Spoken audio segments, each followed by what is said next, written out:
back and listen, it'll make you grin. Every Wednesday night at 9 p.m.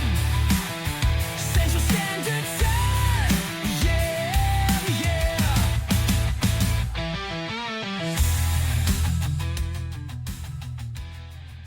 Well, here we are, folks. Another Wednesday night. How is it going? I hope everybody is having a good work week so far. Mine's been rough, as usual, but it is what it is, right? Just got to deal with it and keep on rolling on. So the inn is quieter tonight. The Great Hall is still lit by the hearth, but instead of maps and scrolls from distant lands, the table is scattered with letters, once again, scribbled notes, and curious trinkets sent in from travelers on the road. So welcome back. Pilgrims Grey Chronicles, Robert Clark, your host. This night is different, of course. Tonight, the stories don't come from dusty tomes or long-forgotten archives. They come from you, from fellow wanderers who've walked shadowed paths, glimpsed strange signs, or wrestled with questions about the Seed War and the world's tangled web. We'll unroll your parchments one by one. Some will challenge and some will confirm, and some may spark laughter at the absurdities of the age. But all are part of the journey, because here in the lamp light of the Grey Inn, your voice matters. So pour a drink, draw your cloak, close and lean in. The road goes ever on, but tonight we pause to listen to you and your emails. And look, there's some of the stuff that was sent in and posted on X. Very cool. By the way, if you're watching the video, at the top of that page is the Watchtower of Amon Sul as my banner on X. Because I'm a Tolkien fan, and because I believe in watching, right? Watching, warning, learning, all of it very, very important. But let's get right to it, because it's already late. Wednesdays, for whatever reason lately, probably because I started this podcast, have been our busiest nights at work lately, and it's been tough. And today I had to do some extra stuff, getting extra security badges and some other stuff too. Anyway, it was expired and I had to go get it done, and that made things more difficult at work. So it is what it is. Let's get started with your comments. The more recent video, if it's not Satan's Little Season, then what is it? Got a lot of comments this week. The first one from Ivan the Great, a great fan out of Ireland, says, great episode. Thank you for covering it. Well, you're welcome. You're the one that let me know about it. I haven't had a chance to watch the second episode that they've put out yet, but I'll probably do that this weekend and go over that. And also, Ivan, I have not had a chance to contact JT, but of course I would be nice to him. I think he's great. I think he does a good job on virtually everything he does. I just happen to disagree with him on the Little Season. But he's obviously open to other ideas, because he's asked, like, well, if it's not the Little Season, then what is it? And so that particular video specifically addresses it. So, but I agree with JT, the guy from my lunch break, and many others who go into detail about the strangeness of the timeline and the buildings all over in our history, which is obviously a lie. But there's other things that aren't a lie that clearly indicate that we're not in the Little Season. And I go over that. I've gone over it many, many times. So there's that. And then from Nimrod to Neuralink, our next comment comes from Chris Anderson, who says, we are past the 1,000-year reign. And that's it. That's the whole comment. And I'm not sure why he put it on this particular video podcast.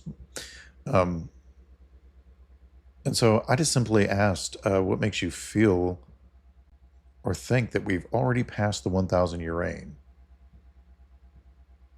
That's what I really want to know. I understand that you think we are past the 1,000 year reign because you made the statement, but what brought you to that conclusion? What evidence did you look at that makes you think we're past the 1,000 year reign of Christ in this little season? What specifically? And does it align with the rest of Scripture that goes through descriptions of events that we don't have any geological evidence or historical evidence for? Get back to me on it. Now, I'd love to hear. Because if I'm wrong, I'm wrong. But I don't. I don't see the evidence of it that is persuasive, that nullifies things like all the islands disappearing, mountains not to be found, Mount Olivet being split in half and creating a wide valley, every living thing in the sea dying, the sacrifices being reinstituted in memory of what Jesus did for us in Jerusalem in a new temple, which doesn't exist at the moment. So, and there's other things. There's the text. There's the Greek words used, like mikros chronos. It always means a very short period of time, not just in Scripture, but when used in their everyday language consistently, a short period of time, not centuries. So on our, if it's not Satan's little season, then what is it? We have another fellow inn person here, another pilgrim that frequents the inn quite often, and that is Rebecca. And she says, "Great work. Thank you for all your investigations into this subject. It takes a lot of digging to thoroughly look at this subject. I came to the same conclusion in the end. Way to be a good watchman." Thank you, Rebecca. I really appreciate it, especially after this week of having to go back and forth with some debating a bit on this particular video, which still isn't resolved yet and is beginning to degrade into not this subject itself, but side issues that don't matter. And I don't like that. People need to learn the art of, not you, of course, Rebecca, but one of the people I was debating with. We can all be guilty of it, but we always need to make sure that when we are debating something or having a discussion about something, that we stick to what's being discussed, not, well, where did you get this information? Not personal slights, not attacking the person, looking at what they presented, not caring where it originated from, because that doesn't matter. It doesn't matter if a PhD scholar says 2 + 2 = 4, or if you read it out of an encyclopedia, or whatever. Deal with 2 + 2 = 4. That's all that matters. So, but that's usually when somebody's not winning an argument, they'll almost always resort to the yeah buts and then personal attacks and attempts at shaming and these kinds of things. All right, so then we have SLS Ancient Giants in your curious emails from, I think, last Wednesday. And it is the Truth Puzzle Life 5394. And they say, "I have been hearing as of lately that the mock ritual sacrifice was the real deal, and we are being deceived. They can hold on to the ashes and use them at a later date." That is correct. They sure can. Not too hard for me to believe that. You are doing a great job with this podcast. Don't listen to the negative comments. They don't have to be here. That's a good point. And much love, brother. Keep fighting the good fight. Well, thank you very much. I appreciate that, because sometimes it is frustrating, but I do welcome all comments, even the negative ones, because it keeps you on your toes and it makes you make sure that you know why you believe the things that you believe, because you have to sometimes dig and re-examine things from time to time, right? Like somebody brings something up I haven't heard before. well, then I need to go back to the books and say, okay, well, that's a good point. Let's go look that up and see if that's correct. And sometimes I've had to adjust. I mean, I did not. Um, I have adjusted my paradigm many times in the last 5 years since I started writing the book that got me into all the deep dives. And I'm still working on that book. And when it's finally finished, you all will be the first people to be aware of it and know that my work of fiction um, is finished and going to be published. So, um, and then on the Nimrod to Neuralink video, we have 3 hearts from Toral1. And I appreciate the encouragement. Thank you for that. And Forgotten History of Tartaria. All right, well, this is from Sigma Female. All this information being out, and yet they do nothing. Yes. Well, it's not really out, though, is the thing. It is out there, but you are aware of it because you took the time to look. You did. You dug and you looked and you had to dig through the garbage and look around because you're not going to find Tartarian information and the details of it in regular media. You have to go to alternative media. And this is why nobody trusts mass media any longer. They're figuring out, especially since 2020, that they're full of crap and they are controlled by the governments of the world. And they, through their mass media, tell you what they want you to be thinking about. It's pretty clear by now that that's the case, I think. No, I don't think. I know it's the case. It's it's what they do. And so they do nothing because even if even with the information out there, they're not going to do anything because it's the people that would do anything are them. They're in one of the videos, recent ones that I did, I point out that the same people since before the flood and after the flood who involved themselves with these beings that we are slowly rolling out to the general public, to the normal people that don't dig, they're getting a taste of it now too. Or they're slowly leaking all of this to the public, mostly in the form of alien visitors. But we know what they really are. And no, they're not demons. Their offspring's dead bodies, their lifeless spirits are demons, the Nephilim who passed away in the flood and so on. But they are just simply the rebellious little g gods. And I call them that because they were worshipped as gods. And in the Bible, they're called gods. I hate to tell people that. But that's what they are. They're fallen angels that were worshipped as gods all throughout history, called different names at different times.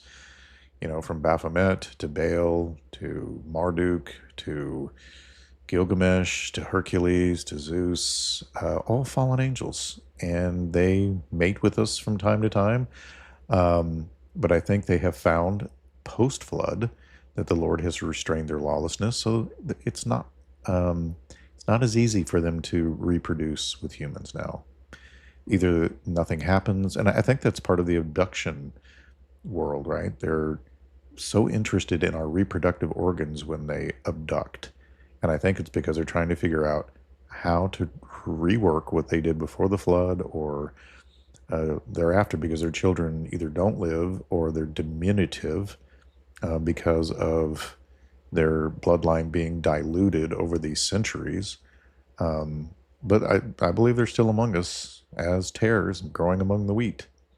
They're still out there. The serpent seed versus normal humanity. And even among normal humanity, there's some that side with the serpent side. So, or the rebellious angels. I'd love to hear some of you guys' point of view on why you, and maybe we'll do a show on this, why you think that they think they can win somehow. I think they know they can't win in a direct confrontation, right? I mean, to challenge the maximally greatest being of, God, Yahweh in the Trinity, to challenge them openly. They created everything. They can wipe out anything they want.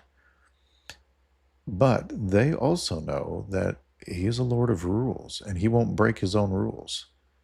He won't interfere with free will. He won't, there's all these things that they know about him in the laws of the heavens. And they know he plays by the rules even when they don't. So it makes me wonder if they think they can get a reprieve or somehow convince him to relent because he's working because the enemy works in and through us. Does that make sense? Like, in other words, the analogy I like to use is this. If I was ever captured or whatever, you could torture me all day and I'm not going to give somebody up or whatever. You know what I'm saying? But you hold out my wife in front of me or my children and you threaten to torture them. That really changes the whole ballpark. You know what I mean? That creates a great difficulty. I would be hard pressed. I would have to have made an agreement with a person, my wife or kids beforehand, who, no matter what, don't give in, even if they torture and kill me. Because I don't know. I mean, what would you do? And so if something like that goes on where, the Lord is having to fight his own children, or I don't know. I really don't know how they think they can win. And then there's a series of comments here that I didn't spend a whole lot of time on, but it's on, if it's not Satan's little season, then what is it? If somebody's not directly replying to me, and there's a back and forth, I try not to interfere with it. If somebody isn't, directly involved, I just let people chat amongst themselves. And it just started off with a comment that says, what if Satan is Shaitan and your enemies are in your own household? Anyway, that had a discussion between a couple other people. I did not interfere with it because I didn't really care to involve myself in the speculation. And then here on Gaza Starvation, Deception, Epstein's Elite Network and the Hidden Truths, obviously a top 3 story of the week from Friday. Rebecca says, thank you for keeping us updated. Absolutely. I'll do it every Friday. Every single Friday. And that reminds me, I meant to read an article by Doug Van Dorn, and I'm going to do it this Friday, now that I think about it, but it has to do with what so many people claim about Jesus. Well, Jesus wouldn't have... basically, Doug is, and I don't know if you're not familiar with Pastor Doug Van Dorn, look him up. Great guy. Hopefully, I'll have a chance to interview him at some point in the next year, and you'll see what a fantastic mind he has. But he responded to a meme that is one of those ones that talks about, Jesus wouldn't let keep out strangers. Jesus wouldn't let people starve. Jesus wouldn't, all these things that are, it's clearly a meme that was directed towards this Trump administration and what they're doing with the border and Washington, D.C. and all these other things. And I think Doug's response is right on the money and perfect, even though I don't trust the Trump administration or any politicians, period. But it was still a good response because it was based off biblical truth, and he's 100% correct about it, and offers many scriptures in support of what he is saying, and because what he is saying is based off scripture. So, and then we have a very lengthy debate. Well, that's not super lengthy, but I don't want to go over all of it, but it's also on the, if it's not Satan's little season, what is it?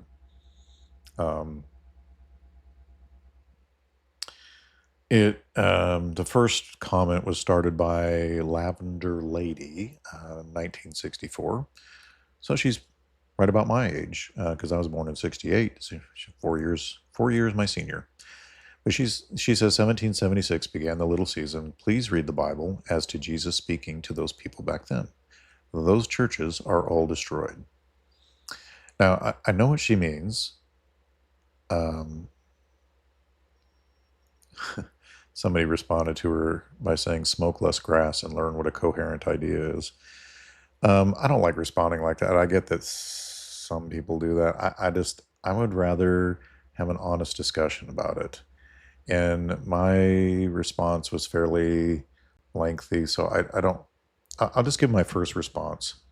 And I said, I have read and studied the passage carefully, and I explained the context and Greek term used in detail in the show. The Greek term you're referring to, I don't know how to speak Greek, but I would just tell you that in English it's mikros chronos, where we get, micro, or, small. And it literally means a short time. So in classical and Koine Greek usage, this always refers to a brief, limited period, not spanning decades or centuries. The idea that it could cover over 200 years simply doesn't align with how the term is actually used in Scripture or in everyday Greek writing and language. So, and then I tell her that I go on in the video to explain what is more likely going on with all the weirdness. So, but then there's a back and forth, and then a gentleman by the name of Cable TV joins in. And there were claims of me deleting his comments, which those of you who know me know that I don't delete comments. I let even people who say F you, oftentimes, sometimes if it's very crude or there's too many foul languages used, I warn the person, and then not only do I delete their comments, but I block them, because I'm not going to have a bunch of foul language used, or name calling, or any of that. If you want to read the exchange, you're welcome to. It goes on and on and on, and then I eventually get accused of always responding with ChatGPT. And I do use ChatGPT because I have to respond to multiple comments constantly. And I have a lot of research notes all tied up in many things, from ChatGPT to other canned responses that I have to use to save myself time, or I would be up until midnight every night having to read and respond to some of these. Now, regular listeners like Rebecca and Ivan, oftentimes I will personally respond to, or a good debate I'll personally respond to. But my point that I was making earlier is that when you go back and forth on something like this, I believe a person should stick to what is being argued and not necessarily a source, right? Because then you get into things like genetic fallacy and things of that, or red herrings. It has nothing to do, either what I said is true or it is not true. It doesn't matter if I used historical sources from ChatGPT to bolster my argument, or whether I searched for the exact same thing on Google or dug it out of my notes. The fact is, I know that it's out there and used it. Examples of Greek writing is what I used to show that the term means that. And it is basically, the last comment this person says is, I'll engage with educated humans. Usage of AI in academics is strictly forbidden and scanned for, so why would I engage with the musings of a computer? Well, because it wasn't just the musings of a computer. I mean, that's such a ridiculous statement for him to say. It's like the equivalent of saying, well, you used a computer to go and Google some of the information. How's that any different than going into an encyclopedia or having read history over time? We all learn things from sources outside of ourselves. So my whole point is what I said correct, or is it not? It doesn't, none of the other stuff matters. This is just what somebody resorts to when they don't have an argument against what you just said. And I think it's shameful and embarrassing. So if you have something to argue against what I said in the examples, of the Greek language and actual people in history who wrote using those expressions that I gave as examples in addressing a question he had for me about Mikros Chronos. I wanted to give him examples of common Greek usage of the term to illustrate that it always means a short period of time outside of Scripture. So that's what I did. In fact, here's one of them. Polybius, 200 to 118 BC, uses it when describing a pause in a military campaign lasting about 2 months. He calls it Mikros Chronos to emphasize how short it was relative to the full campaign. Josephus, 37 to 100 AD, describes the Jewish war with Rome, noting a short time of 6 months when certain fortresses were under siege. The phrase clearly conveys immediacy, not decades. And then there was one from Luke 13:32 where Jesus warns Herod he has only a short time to act, clearly meant days or weeks, not years. It never means centuries. So this whole idea of 1776 and 200 plus years in a short time is just absurd. Sorry, guys. So argue against that. It doesn't matter that I got those references from ChatGPT or not. It doesn't. Either that's true or it isn't true. And you can argue all day that you don't want to argue with a computer, but that's a cop-out because you have no argument against it. I just gave you examples against your argument and you don't like it. So you attempted, I guess, to embarrass, but I'm not embarrassed. I use all sorts of sources to do what I need to do. And a lot of that is for time's sake. So there you go. All right, so let's go to, it's another comment on if it's not Satan's Little Season, then what is it? This is from Official Hulkfist. I don't know if that's how it's pronounced. Some of the strangest names for YouTube channels. But, well, maybe they think Pilgrims Grey Chronicles is a strange name. So this person says, we are in Satan's little season, but Jesus Christ is Lord of Lords. And so I simply said, what do you base this on that wasn't covered in this and or other videos where I explain why it is not? I am genuinely curious. Because I am. I see people say this all the time, but seldom do people give full details as to why they believe this. They don't articulate an argument for how they came to that conclusion. And then here's a delightful FU on the Gaza starvation, deception, Epstein, elite networks, and the hidden truths. So I'm assuming the FU, it's just the letter F and U, isn't some foreign language. I'm assuming that it means what we think it means, but I don't understand why the person wrote it. There's no context. So, yeah, it's an interesting world we live in. All right, next comment from Iron Blimp. What a cool name. If it's not Satan's little season, then what is it? Says, y'all, that flesh eating and blood drinking is gross. It's best to stay away from something like that. I couldn't agree more.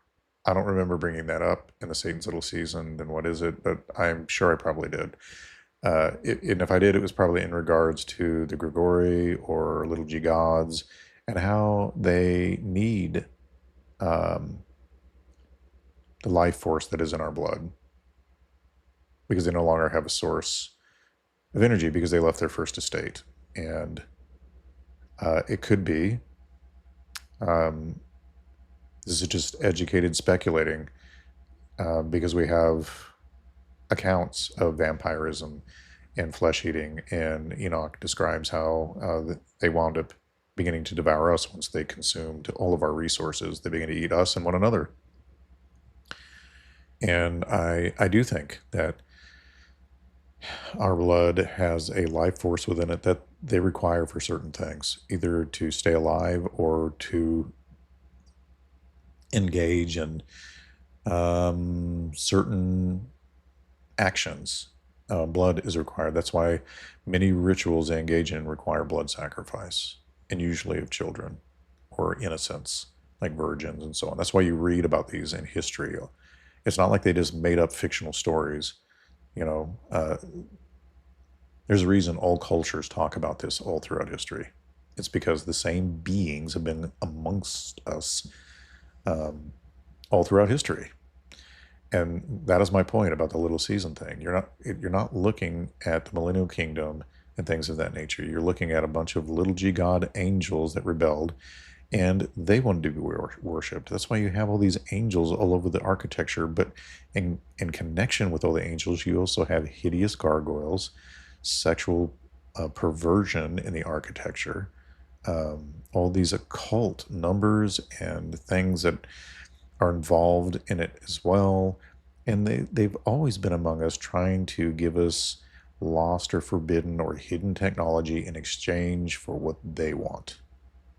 And that's what you have going on with the weird architecture from when Jesus left until he comes back, which he has not done yet. We have not missed the millennial reign. What you're seeing going on is the activity of the rebellious little g gods throughout our history, and God putting a stop to it. There's many examples of it. I give some of those examples in that video. I mean, the most obvious one is Babel, right? Or, after the flood anyway. Okay, so Trump and Putin's Alaska summit, Epstein deaths video. Rebecca says, thank you. And also says, love the closing song. Yeah, and I put in here that the idea I had for that was I like bands like, I like a lot of different bands, but one of the things I was going for was a more upbeat thing. Because the Barbershop Quartet at the beginning of the Friday night thing I really like, and I told Derek Gilbert about it, and he gave me the names of some other barbershop quartets that I looked up, and it's kind of caused me to get into some more barbershop quartets and some other music. But then I thought I wanted to go into the weekend with a more upbeat song, and so I had the idea for something more along the lines of Slade or the band Sweet, 70s glam rock type stuff. And that's where I came up with the Friday night outro theme for the top three. So I'm glad you enjoy it. It's pretty cool, and it gets the name Pilgrim Grey Chronicles stuck in your head because they keep repeating it over and over again. So, and then if it's not Satan's Little Season, then what is it? It was Cable TV guy's initial comment where he says, that was a cute deletion of my comment, reproving your false teaching. Good thing it's saved. Well, if it was saved, I don't know why he didn't just repost it then. Because he just continued to accuse me for the longest time. And I don't delete things. I know Ivan has had an issue with some of his comments being deleted, but that's not me. It's either YouTube or on the server end or something. Something happens, but it's not me deleting. I know some people have had comments held in the past, but it's because they included a link. Oftentimes, if you include a link, I have as a filter, because I've had people put links that are not good before, and I try to protect people from that. So I look at links to check them and test them so that people aren't posting links that are going to take you to places that are not good. So I always check those first. And I have filters for foul language. So if there's a bunch of foul language in a comment, chances are it's going to get flagged by my filter, and it's going to get held until I approve it. And if those kind of things continue out of a person, I've only blocked 2 people that I know of. But it was because of incredible foul language and other issues. And I warned the person 3 separate times that that's what was going to happen. And they didn't care, so I didn't either. So I blocked them. And then we have, to our Forgotten History of Tartaria video, Regina Riddle says, it is written, the lion will lay down with the lamb. And that is true. That I think that's from Isaiah. but it's another characteristic of the millennial kingdom. It is primarily known, and its primary characteristic is a time of peace where people don't learn war, they forget war, and they learn to be peaceful. I know that it's not perfect because there's descriptions also of how those who don't annually come up and do the annual pilgrimage for the Lord wind up having drought in their regions as a result of ignoring the Lord or not honoring him during the millennial reign. There's no evidence that any of that took place. There's no 1,000-year evidence of any long stretch of time where there's been a period primarily known for no war but peace. We've had nothing but century after century. And look, wasn't it Titus?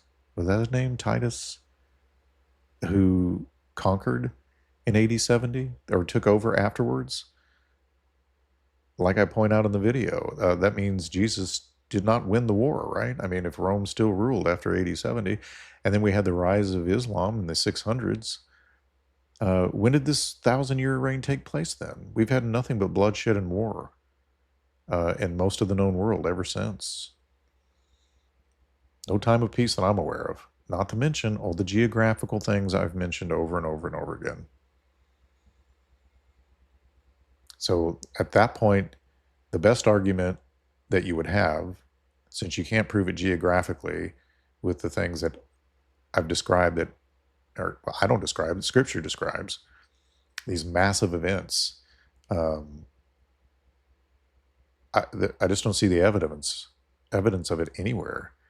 So the only argument you can make at that point is that there's this emphasis on the immediacy of what's taking place, like Lavender Lady was implicating, and that Jesus was definitely referring to the generation he was speaking to. But I go into why that's not the case, going into the Greek language and also going into the descriptives that he gives for that generation. And that some of these Greek terms can also mean that when it happens, during all these signs later in the far distant future, and all the rest of God's counsel involved with that, like, the prophecy out of Peter, that seems to indicate a long time goes by, and long enough to where people begin to doubt that Jesus is going to come back. Scoffers will come, right? And there's other verses that I use that seem to indicate a long period of time will go by. Like, when the Son of Man returns, will he find anybody faithful?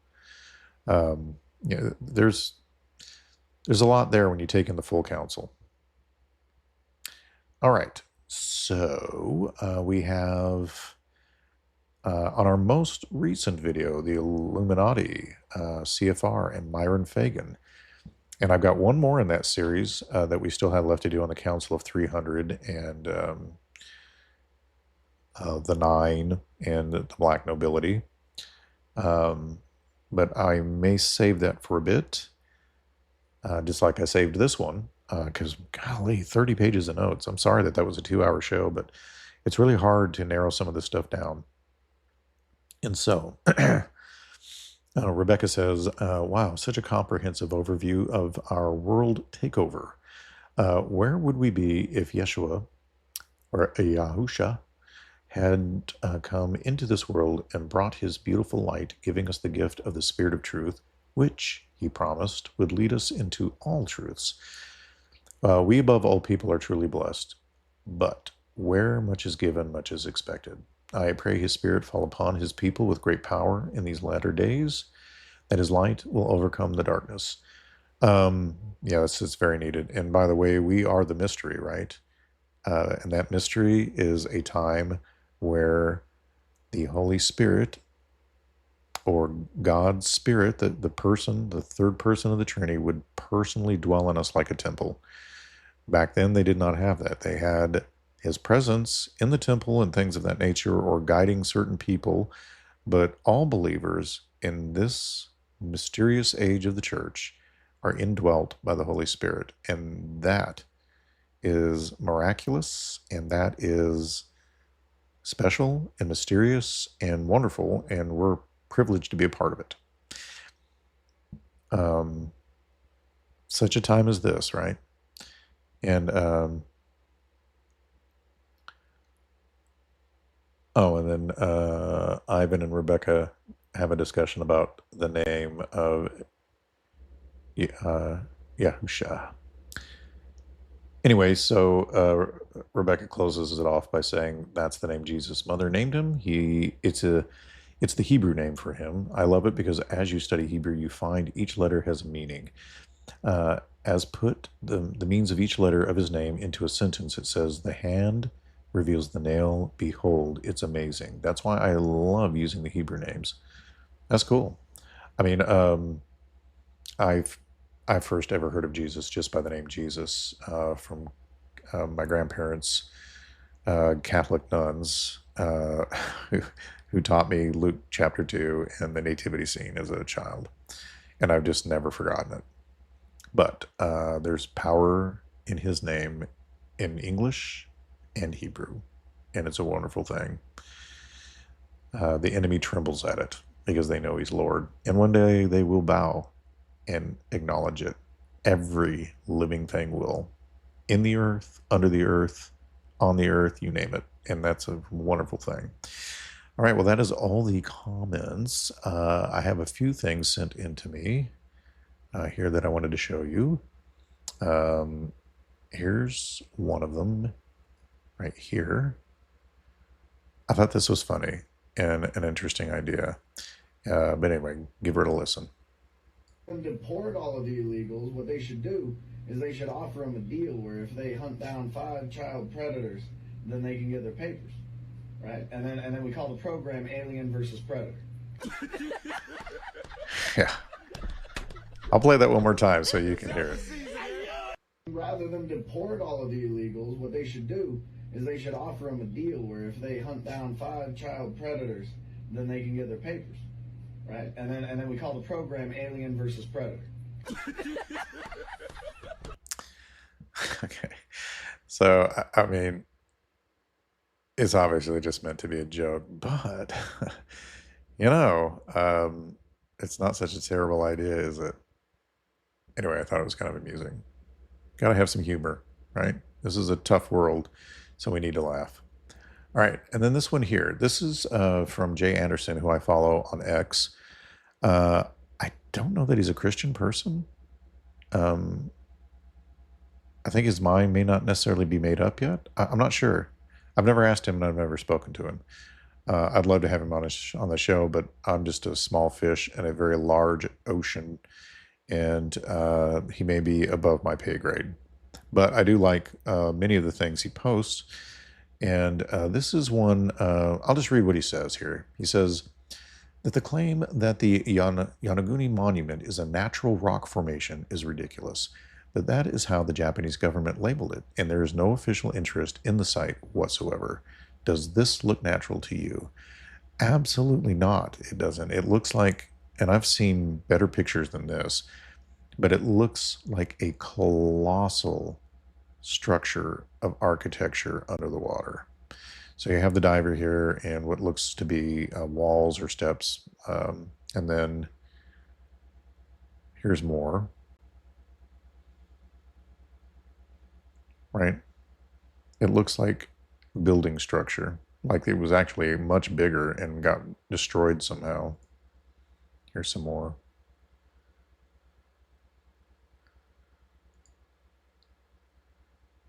Yeah, sorry, that just does not look natural to me.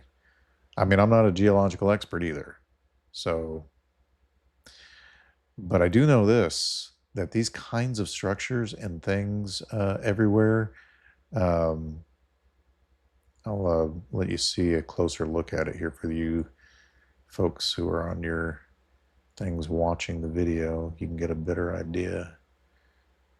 That is, you got this scuba diver down here, and the blocks in some of them 90-degree angles and so on and so forth. and it looks like it has structure and purpose to it. And I don't know.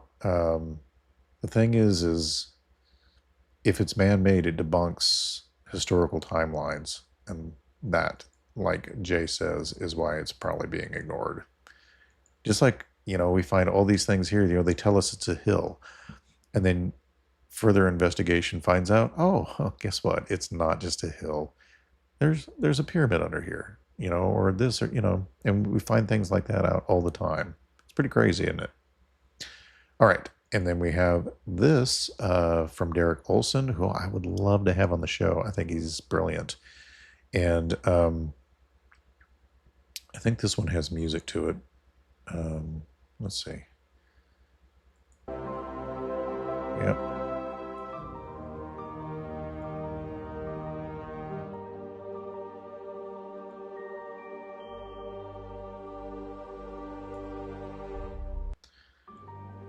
Anyway, I thought you would find that interesting. What he's showing here is some Egyptian hieroglyphs where he's holding what looks to be a giant badminton thing in his hand, but there's like a V shape in the center of it, and it looks like a basket. And in his other hand, he's holding what looks to be a cup with a dome or mushroom type shape on it. I don't know.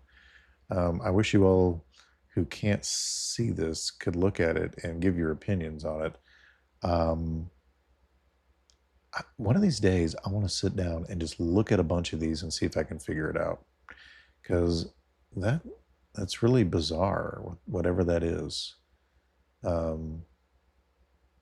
Usually when you see these images, it's, they're holding the purse, but this is Egyptian and not Sumerian. And so it's really interesting to me to see some of these things. And then the last one we have here is a weird cloud formation from good old Australia. That is pretty bizarre. Looks like a giant cinnamon roll in the sky. And pretty weird. Let's see if this has sound. Sure does. I don't think I've ever seen anything quite like that. For those of you who don't have Rumble, I will be uploading this so you can see it, obviously, but it's where I've been uploading video. The audio podcast goes to the streaming platforms and to YouTube podcast. I got to get permission from Rumble to post the videos to YouTube as well, and that's not necessarily an easy thing, but I'm looking for ways to get around that. So, but this is, it literally is a circle of clouds, and it's not AI, but it's incredibly weird. I think maybe I'll use it as the image for tonight's show if I can find a way to do that, because it's so bizarre. I would probably be out there filming it too, because it's really weird. I'm sure somebody out there has probably already come out and said that this is perfectly a natural formation, known as whatever, and nothing to be alarmed about, just like they always do. But I'm just telling you right now, that is some weird crap right there. So I've been on the planet for almost 60 years, and I've never seen anything like it. And what's weird is I keep seeing more and more stuff that I've never seen before in my life in the last 5 years, and I've seen in 50 years of my life. So, maybe I've just been sheltered, but it's pretty weird. Anyway, let's call it a night, y'all. Godspeed to every one of you. I really hope that, the rest of this week turns out to be good for everybody, right? But the letters are read, right? The questions are weighed, and the strange tales passed from hand to hand around the fire. You guys pulled up your chairs at the end, and I appreciate it. And the fire was lit, the scrolls were unrolled, and once more, the road that goes ever on brought us together excuse me, for such a time as this. But obviously, the night is waning, lamps are burning low, and the world outside still waits with its shadows and schemes. But take heart. You do not walk it alone. All of us other pilgrims are out there. The journey continues, and the inn's doors will always be open when the road gets heavy. You can come in and sit down every Monday, Wednesday, and Friday. And until next time, may your steps be steady, your lamp full of oil, and your eyes fixed on the horizon. And Ivan, since you said you listen without fail, I still got to check on the hat thing to see if I can ship to Ireland. And if so, as soon as I find that out, I will let you know and get that shipped to you. And with that being said, let's head it out into the weekend stretch, right? See ya.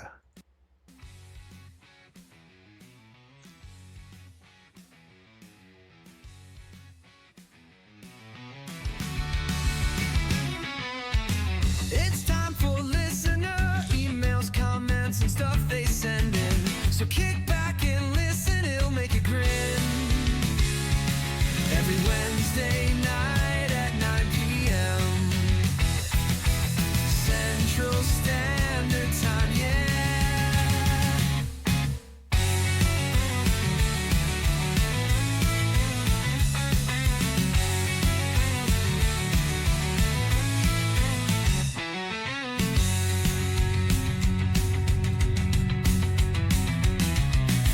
Central Standard Time, yeah.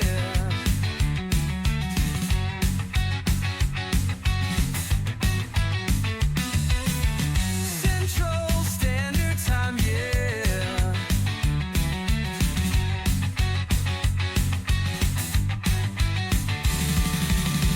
It's time for listener emails, comments, and stuff they send in.